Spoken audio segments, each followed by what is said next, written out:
This is Killer Innovations, a show about ideas, creativity, and how you can innovate. Welcome to the Innovator's Garage, where you learn to create your next game-changing killer innovation. Hello, I'm Phil McKinney, and welcome. This is the proverbial Innovator's Garage, where I've worked on technologies and products over my entire career that have resulted in products and technologies used by millions of people worldwide based on my previous career, and where I now help others go from idea to game-changing products and services. At the show, we are all about ideas and creativity and innovations, and we want to encourage you to take the risk with the idea that's rattling around the back of your mind and change the world. So this week, I got my box of books as part of being a regular attendee at the TED conference. They come every few months. So if you're not familiar with TED stands for Technology, Education, and Design. The TED conference has been going on for some time. Some of you probably have watched some of the TED speeches that are online. TED is an event. They limit it based on the size of the venue to about 1,200 people each year. It's really one of the few events each year that I go to where I'm not hosting an event. So it's not about me, standing up and talking or being the host for a large venue event, but instead it's just me attending like everybody else, and it's really my opportunity to get recharged. It's easy to kind of get wound up in everything in the day-to-day world, but sometimes you just got to take that break. And invariably, they have absolutely phenomenal speakers at TED, which, like I said, many of them that you can watch online. And there's great discussions at these conferences, and it's, like I said, it's really an opportunity to reset the brain. And this set of books from TED was one by Sir Ken Robinson titled Creative Schools. It's published by Viking. I'll actually put a link in the show notes so if you want to find the book. But back in 2006, Sir Ken gave a TED Talk, and the title of the talk was How Schools Kill Creativity. Now, this one TED Talk, it is the most watched TED Talk in the library. And as of last night, when I actually checked it, logged in over at TED to see how many viewers he had, it had 34 million views as of last night. And the basic premise of what Sir Ken talks about is the industrial education model needs to go away. We've taken out kind of the creative sides, the critical thinking skills, and in many educational systems around the world, we've taken out things like art and even music from that element of education. What Ken really argues for is really creating a highly personalized learning model. It's more about not memorizing the facts. Look, we all have our smartphones and our devices, but it's really around creating a personalized level of learning that instills a love for just curiosity and trying things and learning new things way past your school years. Now, his new book is aimed at being read by educators, parents, and please, policymakers. And I would also argue businesses. We in the business world need to take education much more serious. And it goes beyond simply the role of our own kids or our grandkids going to school. But the people that we hire from schools, the people we hire into our businesses, the people we start businesses with, those are the critical resource that's going to take an idea and turn it into reality. And so part of Sir Ken's objective for this book is really to get that dialogue going on how we need to transform the education system and really how to prepare that next generation to compete what I call the creative or the innovation economy. Now, any country that does not prepare for this new way of creating wealth and growth will become manufacturers rather than the creators or the inventors. And no country has it locked up. Working with the U.S. Department of Education 4 or 5 years ago, they tasked me with coming up with ideas on how to innovate K through 12 schools in the United States. That is an incredibly hard problem, and that work is still underway.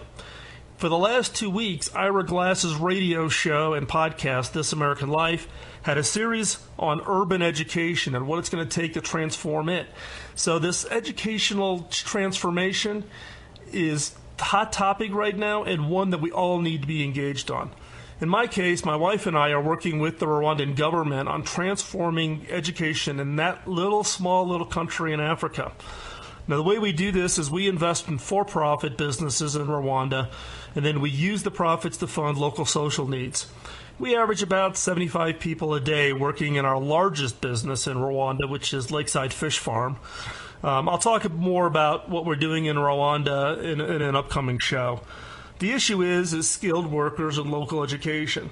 It's no different whether I'm hiring engineers here in the United States or I'm hiring people in Rwanda who have some expertise and skill in aquaculture and fish farming. In the local school closest to the fish farm, which is in a very poor area of Rwanda, 2,000 kids in the local school, no electricity, no running water, limited sanitation. In fact, 2 pit latrines for 2,000 kids, averaging 75 kids in a classroom. So we're looking at how we can transform the local educational model with facilities. We're building, and then we'll hand over a new school to the local government. We're working with curriculum developers. We're actually leveraging a curriculum that's actually being used in Uganda that teaches entrepreneurship and critical thinking skills, and hiring staff, finding and recruiting teachers and staff that are motivated and rewarded in different ways. So as we get further into this effort, I'll share the results of that. And if you want to learn more about what we are doing, you can go visit a temporary site that we have right now called donatetoPioneer.org. And you can see some of the statistics that we're dealing with in Rwanda. And the challenge here is what is it going to take to transform the educational system? And again, it's not just in the U.S., but it's around the world. In my previous life, I got engaged with ministers of education in a number of countries. The one that I think has made the most progress, I think I've talked about it in previous shows, I know I have in the podcast, was Singapore. Years ago, they went through a whole effort to try to transform the educational model. Singapore no longer wanted to be just cheap, low-cost manufacturing, but transform their entire economy to this innovative, creative kind of environment.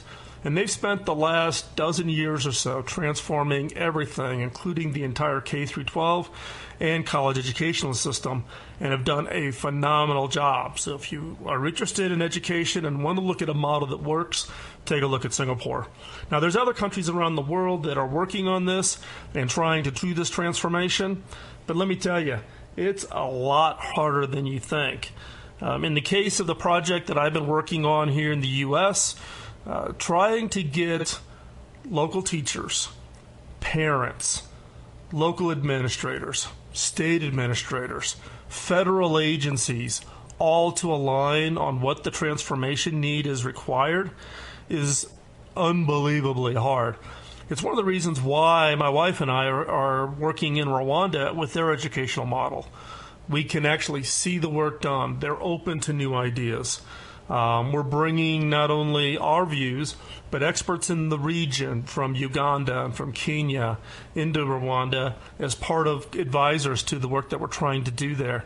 And we're not building an elite school that's private for expats or only the people with means.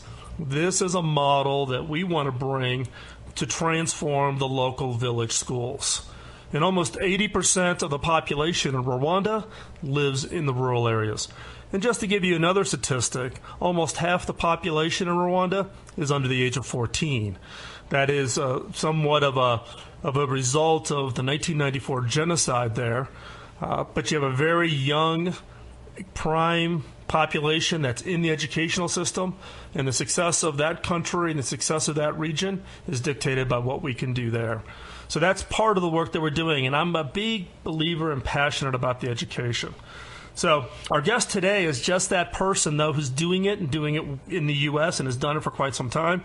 He's someone who came from an education background, who's looking to transform the best way for kids to learn. So stay tuned. Don't go anywhere. If you are looking to learn more about ideas and creativity and innovation, you want to stay up on everything we do here at the show, text the word INNOVATE to 33444. If you're outside the U.S., send an email to innovate@ killerinnovations.com, and I'll send you the 2-hour audio course, Creating Killer Innovations, for free. This will lay you the basic foundation and kind of give you the context of everything that I talk about here in the show, but also allow you to take it and bring it and put it to work for you in your day-to-day activities. So again, the guest today and the topic today is really around education and what is it that each of us can do, whether it's for our own kids, nieces and nephews, our grandkids, but we need to make that investment. We need to bring up that educational level to prepare the workers of the future. So stay right there. You want to stay for the rest of the show. Great ideas. I'm Phil McKinney, and you're listening to Killer Innovations on the BizTalk Radio Network.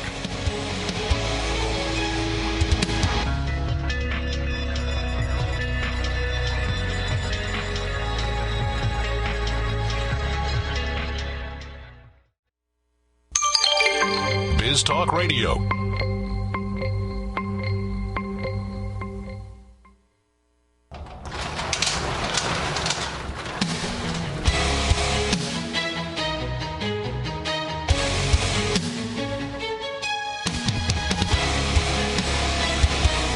This is Killer Innovations, a show about ideas, creativity, and how you can innovate. Welcome to the Innovator's Garage, where you learn to create your next game-changing killer innovation. The real difference between an innovator and a wannabe is the doing it part. JCPenney, actually, whose very first store is just down the street from me here in Colorado, is famous for saying, "It is always the start that requires the greatest effort." I can't tell you how many innovators I run into who've got the idea, they've written it down, they work on the notebook, but it's the hardest thing of just stepping out and actually doing it. I'm Phil McKinney, and you're listening to Killer Innovations. Our guest today is Paul Zane Pilzer, who is an economist, an author of multiple New York Times bestsellers, last count I think something like 11 books, professor, serial entrepreneur, founding 6 companies, and someone who I got introduced to, we've had long conversations with regards to his interest in education. So, Paul, welcome to the show. Welcome. It's great to be here. Thank you.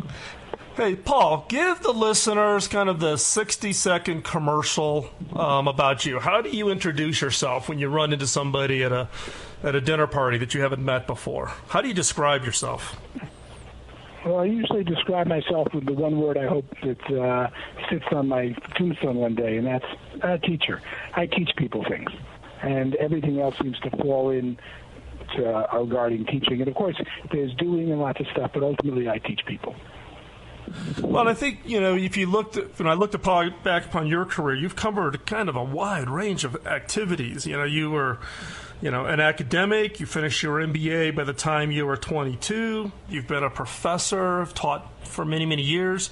And then you've gone off and you've written a number of books. So take us back a little bit. In your early academic days, give us some context. You finished your MBA at 22, and then what happened next for you? I generally learned very quickly that whenever I was an unhappy customer, there was a business opportunity.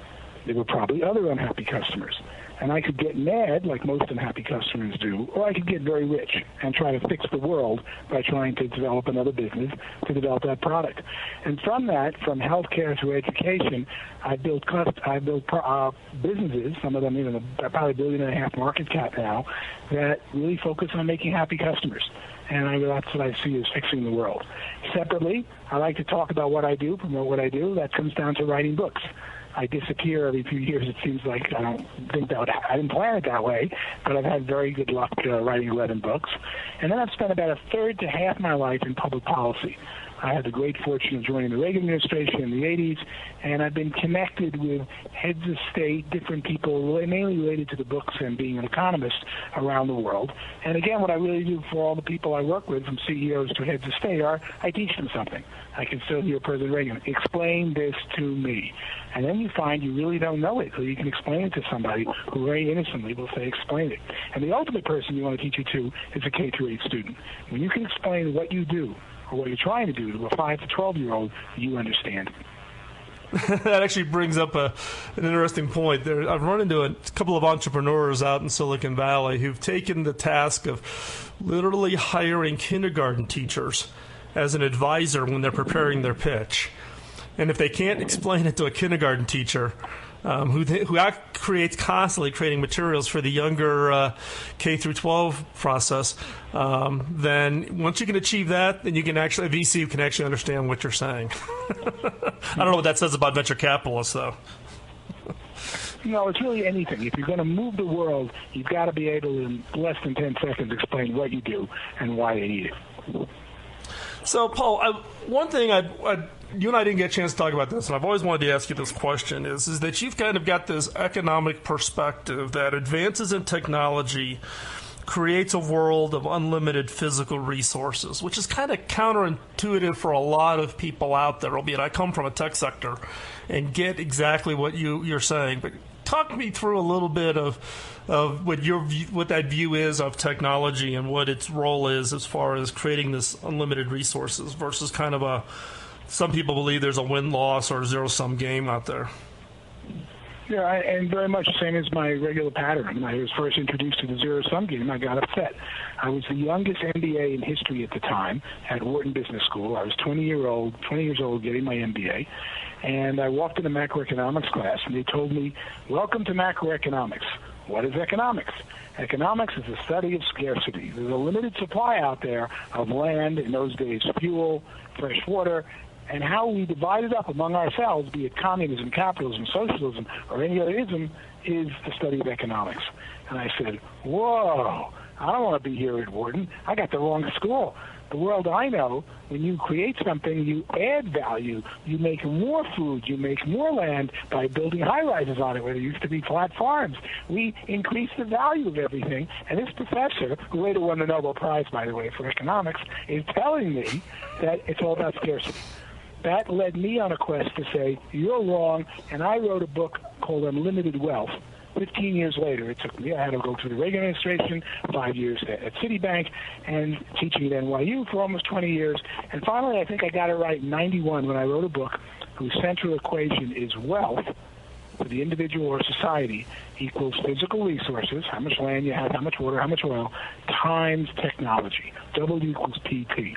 But for most people, they go to school, figure out, get a technology, learn a degree, and W, wealth, equals physical resources times technology. Their T is then constant. They learn something and try to do it all their life. And that's the problem. Wealth equals physical resources times technology, but in history, technology was a constant. For most individuals who go to school, when people tell them, what are you going to be when you grow up, they pick something, they learn the technology and don't learn anything new. And I wrote this book explaining why our abundant economy is growing so fast and how we've learned how to manage technology and how W equals P times T, wealth equals physical resources times technology, but you can improve your technology in your lifetime. And when I wrote this, the book was pretty earth-shattering. There were 3 Larry King Live TV shows. One of the first people I heard on the phone called me up directly with Sam Walton, who's now on the back cover of the book. And from that, I've written a number of books, 11 books, on a lot of different topics, but ultimately I'm probably known for wealth equals physical resources times technology, and we as governments and we as individuals need more T, technology, not more physical resources. Well, it's a great point. I mean, it kind of feeds into one of your other books, which was The Next Millionaires, where you talk about the number of millionaires doubles every decade. And you really kind of a little bit of a pushing the point that how ordinary people can become one of them. Well, that's pretty much just focusing on what most people want out of any type of knowledge. Most people are sort of stuck at a stage of I need to get more money in a good way, and money is a good scorecard. And when they understand how the economy works, they think, gee, I'm going to get money not by taking it from someone else. That's tough to do. I'm going to get more money by creating value that wasn't there before. I don't want more gasoline or barrels of oil. I want to go from 20 miles a gallon to 40 miles a gallon with the same amount of oil, and I get twice the driving.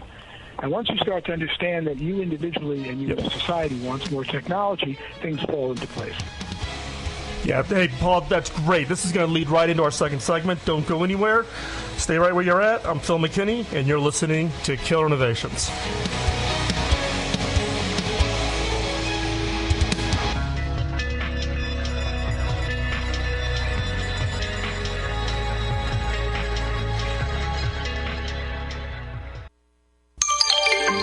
News Talk Radio.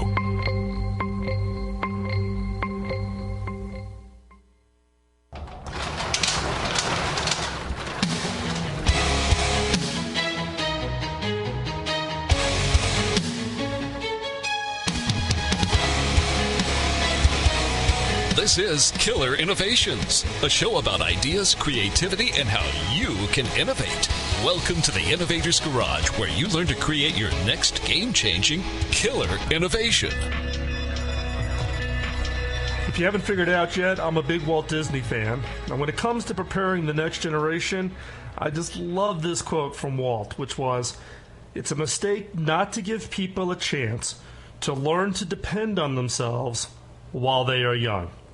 Today's topic, we're talking about education and preparing youth for the next generation for the competitive workplace that's out there. And we have Paul Zane Pilzer on the phone with us, joining us for this segment. If you've listened to the last segment, you heard a little bit about Paul's background. But what I want to concentrate in this segment, Paul, is for you to share with me and the listeners here what you're working on specifically on how to prepare the kids for the future, given the work that you're doing with some of your new businesses. Well, that pretty much became like all my other businesses. I was an unhappy customer. I have 4 children that are currently in 9th, 8th, 7th, and 6th grade. My wife and I are both academics. I taught gifted students for 21 years at NYU, and I spend my life traveling around the world doing graduation speeches and keynotes, all at educational institutions. So education is more than my hobby. And I had 4 kids. I enrolled them in public school. I tried 1 or 2 in private schools, and I got very, very frustrated. The biggest frustration I had was no audit trail. I'd like to know how my children are doing daily. It couldn't take more than 20 seconds to ask a child walking in the door who was Abraham Lincoln, and at 3 p.m. when they walk out the door, they pass by an iPad, who was Abraham Lincoln. And maybe you'd find out that they're not learning anything about Abraham Lincoln or whatever the lesson plan is. So just on knowing what was going on in schools, I got frustrated. That led me to look closer at the curriculum. And bit by bit, I realized, wow, are we in trouble or wasting our time in K-8 education, which really is the foundation of everyone's learning. But I didn't just do it to go complain. I did it to say, what can I do to fix it? And that's where I started Zaniac Learning. And Zaniac is growing. We were going to do 1 store a month this year, new stores. We're opening in Manhattan in the next 3 weeks, and we'll be doing about 2 stores a month and should be up to 10 stores a month next year. And Zaniac's the first model I've done that won't just, quote, make me more money, because I don't need to make more money, my businesses have done well, but has the chance to change education as we know it literally overnight in the next few years in the United States and overseas. And that's what I'm working on. Paul, explain to us what Zaniac is. So what is it that you're doing, and why is it so different from everything else you've run across? Well, Zaniac first is killer curriculum. We build and write all our own curriculum. So the first curriculum we wrote was K-8 math. And we built a 12,000 problem math database, and we create a custom workbook and textbook for each child. We measure the 70 concepts in the Common Core math. We then show how your child knows before we touch them for free. We'll tell you how your child does in each concept of Common Core math, and how other children do in the state, the zip code, the country, the world. Then we press a button and print a 100-page workbook for the next 6 weeks for just problems for your child, because we use both ends of the bell curve in math. So that was just our math curriculum, and we measure everything with handwriting. Students do handwriting, we scan the writing, and we deliver unbelievable reporting. So first we built Zane Math. That was our curriculum. Very quickly we noticed we could take a 2nd grader right up to 8th grade math in 2 years or 1 year. And it's not that we're so good, it's how little is actually taught in elementary school math. So we started adding subjects like computer programming, 3D printing, computer-based, game-based learning, even fashion design, and killer robotics. And when we added all these different courses, parents started flocking. Now, what does a Zaniac look like? It's like Disneyland for education. You walk in and you see 50 to 96 brand new silver chairs, brand new iMacs, 6 all-glass classrooms, high ceiling, and it's hip and fun. And the kid rides by and goes, I want to go in there, Mom. And when you go in there, they teach you math, robotics, 3D printing, computer programming, and you just soar. So we found an environment that's a physical environment called a Zaniac Learning Center. We have campuses from coast to coast. And once you walk in there, you go, this is what school should be. But we don't compete with the school, because if you compete with the school in this country, you're in a big political mess. We teach what the school doesn't teach. We teach robotics, 3D printing, Minecraft, game-based learning. And when you're done with our courses, you're saying, Mom, I need to get back to school and learn more math, because I need more math so I can do my fashion design better, or my 3D printing, or my computer programming. And Zaniac, of course, is so much more. When we think of after-school activities from karate to soccer, they're wonderful. I have my kids enrolled in all these things, but frankly, they don't want to do a physical activity every day. They want to do something to supplement their education that they're really excited about, and that is STEM education, science, technology, engineering, and math, at a Zaniac. So you need to see ZaniacLearning.com on the web, or better yet, of course, walk into a Zaniac, and that's what's taking off. We control the environment. We've made a place children want to go, and the only time they're unhappy is when Mom comes to pick them up after the hour and a half or 2 hours is over, and they can come every day, they can come multiple times a week, and it changes their whole view of education. When we open, hey, Paul, one of the things that I think that I found really interesting when you and I talked was who teaches who. Who do you bring these kids into the event, you're running them through a curriculum, but also you find kids that are kind of having in the common levels or areas, but who teaches them? I started when I asked my kid, why are you friends with this kid versus that kid? Why don't you become friends with Phil's kid? And they go, well, this kid taught me something. And I found that my children gravitate to become friends with people who teach them things or they teach things to. And usually that only happens on the playground. At Zaniac, the 7-year-old masters the math concept and turns around a whiteboard in a 6-room, all-glass classroom and starts writing on the whiteboard, teaching the other kid next to him. The instructors are near peers. The best real teacher for an 8-year-old is an 18-year-old. So all of our instructors are high school honor students or maybe college undergrads, and that's because they won't quit once they're high school honor students and work for us. They always want to stay a few years. And they're teaching on a very scripted model where it's measured before every class what the 8-year-old student knows. Then we measure an hour and a half later what the 8-year-old student learned. And we rank the instructors by how much their children learned. And they get very excited about improving it. So the core of Zaniac is that the best teacher is a peer. The second or almost as good teacher is a near peer. That's a 16, 17, 18-year-old for a 6, 7, and 8-year-old. Now, you can't just throw an 18-year-old in a room and say, teach math. Everything is very scripted, follows exact lesson plans, and it's using a lot of technology. It's taught live, but as I'm teaching, I press a button, and there's a full screen, big screen behind me that comes on with the intro video, then I talk about it, then I get the kids to stand up and start using the whiteboards. And so, I just find this model impressive. One of the other things you shared with me was actually getting the kids to go after and try, maybe even taking on college entrance exams. We've got just a couple of minutes here before we have to wrap up. But talk a little bit about that, about getting the kids over some of the test anxieties for entrance exams. Well, our kids are kindergarten to 8th grade, so they're not applying to college. But when we talk to parents, they say, wow, I wish you could have helped out his older brother or his older sister with the SAT exam. So what we did is we wrote a gamified SAT program, which is a lot of fun. And we're teaching it to 6 to 12-year-olds, and they can use the SAT to get into Johns Hopkins and the advanced kid programs. But what they really do is they master the SAT as some kind of fun game to beat, because they learn how to beat it on games. And we teach them vocabulary and teach them the math, and we can get them years ahead. Then when they're in high school, and they should be studying and learning things in high school and growing up and going through puberty, they're not so worried about the SAT, because that's something they learned back at age 7, 8, 9, 10 on a leisurely basis and had a lot of fun doing the SAT. Plus, it's killer when you see 10 Zaniac 11-year-olds walk into a big room with 1,000 high school students to take the SAT or ACT exam. We've made it fun for them years in advance and taken the pressure out. I don't know if I could have survived that intimidation, having a 11-year-old sitting next to me while I was taking my entrance exams back when I was applying to college. Ultimately, we do this at a fraction of a Princeton Review, a Kaplan, or more importantly, what a public school pays. That's where we're using technology, and we're giving great opportunities to high school honor students to teach. So, Paul, if people want to follow you and keep track of what you're doing, what's the best way for them to find you? I would say my side, I'd like you to go to paulsdanepilsner.com, but Wikipedia is probably the best thing because it not only includes my economic theories and things I try to put up there, which usually get taken down, it includes thousands of other people who collaborate, who don't like my books or are challenged by them. So I always recommend Wikipedia is probably the best place to start to really follow somebody positive and negative in the world today. And if they want to see what's going on over at Zaniac, what's the web address for Zaniac?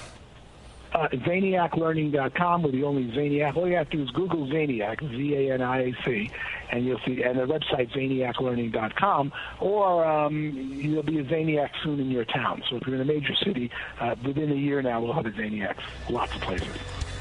Perfect. Paul, thanks a lot. Really appreciate you coming in. And for listeners, I hope that opened your eyes a little bit. When we come back, I've got a killer question to challenge you with. I'm Phil McKinney, and this is Killer Innovations on the BizTalk Radio Network.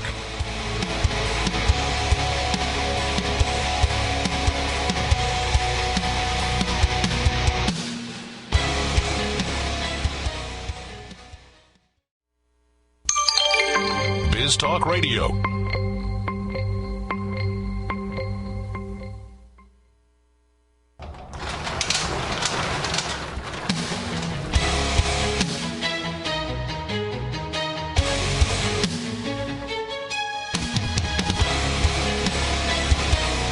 This is Killer Innovations, a show about ideas, creativity, and how you can innovate. Welcome to the Innovator's Garage, where you learn to create your next game-changing killer innovation. So how are you doing with the weekly creative muscle exercises? My objective is to give you challenges each week that'll cause you to exercise your creativity. So get out your Moleskine or whatever you use to capture your ideas, whether it be the Evernote app on your smartphone or tablet, the back of a napkin, a scrap piece of paper, whatever it is, and just carry it with you. And get in the habit of writing down whatever inspires you, or as you heard Paul talk about in the earlier segment, about whatever frustrates you. Because if you're frustrated, that identifies an opportunity. And as each week goes by, if you keep up exercising each week, it does become easier. I'm Phil McKinney, and you're listening to Killer Innovations. Questions are a mind hack. Your brain cannot stop from answering it. So what's the mind hack for this week? What are the unanticipated uses of my product? Again, what are the unanticipated uses of my product? Not all interesting discoveries have an obvious application. Now, if you believe you have something, but you're not sure what exactly it's going to be good at, don't give up.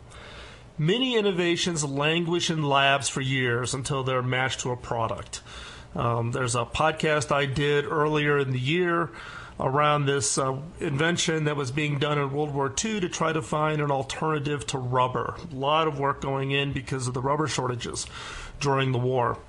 This one particular invention didn't really meet the qualifications to be a rubber alternative, but people thought it was interesting, and it bounced around for years until finally it ended up at a toy store, and we now know it as Silly Putty.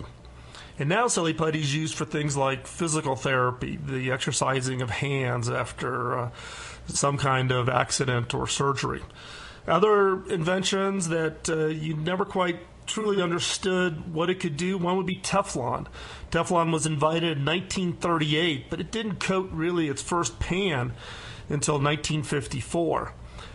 Fast forward it, another decade later, and Teflon was used on the outside of the Apollo rockets to help ensure nothing stuck to it where it didn't belong. And now we see Teflon and its application all over. So its original discovery is not how it actually was being used. Take Post-it notes. Post-it notes was really built on using a not so very good glue. In fact, a glue that would fail all, quote, normal characteristics that you would apply to it. And that would include, things like it'd be sticky, it would stay put, all those kinds of characteristics. But in this case, this glue, you could tack something down and you could peel it off. It wouldn't actually hold anything for a very long period of time. And it took 5 years at 3M to get any support for the concept or to even find a potential profitable use for it. And now I can sit here at my desk and I can see pads of Post-it notes all over the place. They've become kind of the mainstay of the office environment, or at least for me as an innovator and a creator, I use Post-it notes, by the boxfuls. In the case of my previous role as the CTO at Hewlett-Packard, HP had a breakthrough with super accurate thermometer that was created at HP Labs. This was accurate to unbelievable accuracy. The problem was, okay, great, we invented this in a lab, and this was done way before I was there, back in the 60s and 70s as part of some other work that was going on. And it could measure the fluctuations in temperatures down to, like I said, an unbelievable accuracy. But there was clearly no use for it until those thermometers were given away to oceanographers. And these thermometers were put out into buoys all over the world and collected the data and would send the data back, again, at a very good level of accuracy. So it wasn't just a single temperature. It was, I don't remember if it was 4 or 5 digits, 6 digits to the right accuracy. What we now learn, though, is from that data, we have now the most accurate data of temperature changes in the ocean going back multiple decades. When that thermometer was first invented, nobody understood what it was going to be used for. When it was given away to some scientists to go figure it out and people started throwing them into the ocean, it actually created a wealth of data and a wealth of information at an accuracy level never before understood that allowed us to really understand what was changing in our oceans. So if you have an idea that is new and interesting and has some unique properties, have the confidence that you will find a use for it. In some cases, you have to give it away, like the thermometers, or you have to make it available for other people outside of your organization to experiment with it. It's that kind of opening the door, because what you tend to find inside of an organization are those that really get locked in. So have patience. It can take a while before those needs emerge. So the sparking points: do you have a customer who can benefit from the unanticipated use of a product? And how could you identify a potential group of such customers? Next question is, what's the most unusual way you've ever seen your product utilized? Go out there and see what customers are doing with it. And then how could you encourage others to find out about the unanticipated uses of your products? Do you give it away and let people go play around and experiment? So as a reminder, this week's killer question is, what are the unauthorized uses of my product? So this week's creative muscle exercise is to identify 3 ways someone could use your product or service in a way you didn't anticipate, and then come up with 5 ways to serve the needs of those users. So get your notebook out, exercise your muscle. Just set aside 15 minutes a day. Feel free to email me your homework at phil@killerinnovations.com.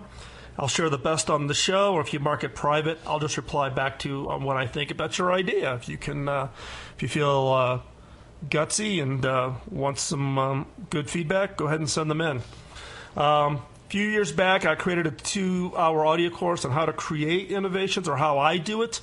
It's on Amazon, but sells for something like $19. That's crazy. Text, if you want a free copy of it, just text the word innovate to 33444, or if you're outside the U.S., just send an email to innovate@killerinnovations.com, and I'll send you an email with all the links to it. While you're at it, check out killerinnovations.com, and also go over and visit BizTalk Radio, find out all the great shows over there, and you can also listen to the show by downloading the app. If you know an innovator who has a great story, let me know. And today's show was engineered by Brandon, who's always the one having to keep me on track, which is a difficult task. I'm Phil McKinney, and don't let the innovation antibodies get you down. Keep on innovating. Talk to you next week.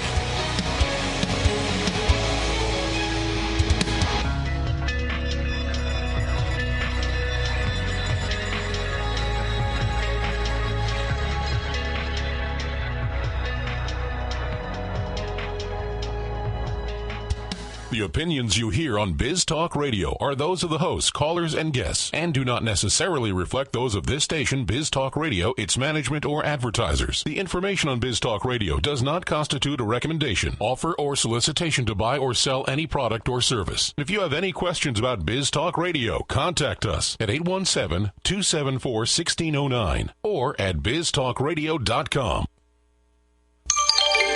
Biz Talk Radio.